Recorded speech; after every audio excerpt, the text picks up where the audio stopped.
When a child is facing cancer, healing takes more than medicine. It takes moments of joy, freedom, and connection. Guys, my friend Gwen's going to sit here.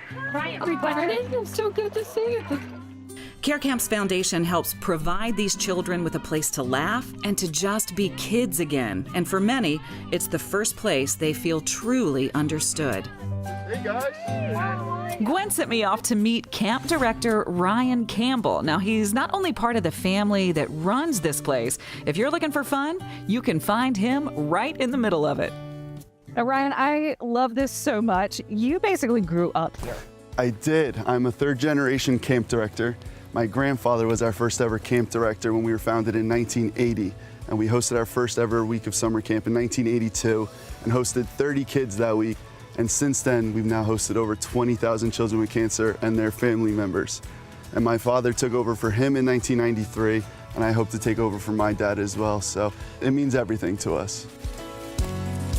Tell me all about what Happiness is Camping really is. Absolutely. So we're a free summer camp for children with cancer and their families, and we host over 450 children and family members each summer. We have two main program types: summer camp, which is where we are today, for children with cancer and their siblings, and then family camp, we invite the parents to come and experience the magic firsthand themselves as well. It's so incredible. And as I'm walking through this wooded area, I noticed a ropes course up. Oh yeah. What other kinds of activities do you have for the kids? You name it, we have it. Our kids do everything that kids do at a traditional camp. So they play sports, they swim in the pool, they shoot archery, and all the fun culminates in our year-end prom.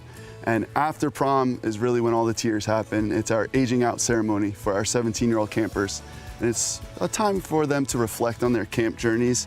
It has to be so special for not only the campers, but even their families to connect with other people who are going through just a similar life experience. It absolutely is, the second you step foot on our site. And we always say that kids go to the hospital to be cured, but they come to camp to be healed. How important is the fundraising, including fundraising from organizations like the Care Camps Foundation? It means everything to us. This place wouldn't exist without the hundreds of donors that we have, the hundreds of volunteers that make this place happen.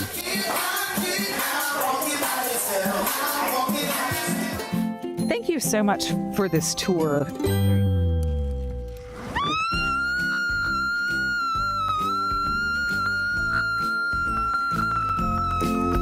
After having an absolute blast with the kids, Ryan sent me off to meet Carlos and Kelly, who are both survivors of acute lymphocytic leukemia, diagnosed with ALL as children almost 40 years ago. Carlos and Kelly then met at camp as young kids and became fast friends, and neither of them expected that it would be for life.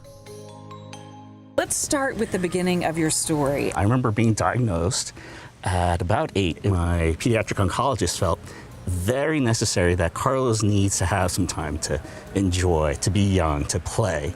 And I thank her for that so many times. I get sent from Queens to the beautiful forest here in northern New Jersey, and I just had a great time just playing with other kids who were bald or had scars on their chest like I did. I had found my people. Was your experience similar, Kelly? It was very similar. I've been coming here since I was 8 years old. Everyone here understood what you were going through. And it was nice to have that sense of camaraderie. Did you have a first camp kiss? You should tell that story. Well, that came later. We were probably closer to 14, 15, and your mom was picking you up from the end of summer. End of summer. And she was going to give me that peek, Oh, like a little peck on the cheek? Yeah. Exactly. And I turned at the last minute, and our lips touched, and I got a slap.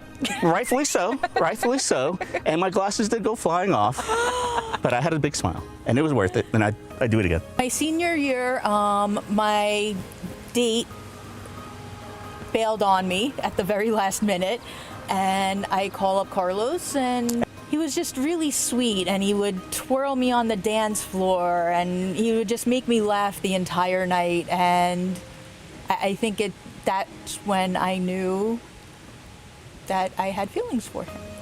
And I know that you're incredibly modest about the work that you do. It has been part of your journey to try to continue to help cure cancer. That's been your goal, right? I remember promising myself that if I got better, I would make sure kids wouldn't have to go through that. And I spent the next 20 years working in a field now called immunotherapy. And I've had the pleasure of working on programs for CAR-T drugs and other immunotherapies, which are now used to treat pediatric ALL patients like we were, and a lot of our friends have been. Thank you both so much. Thank you. Thank you. You can make a difference that lasts a lifetime. Text to donate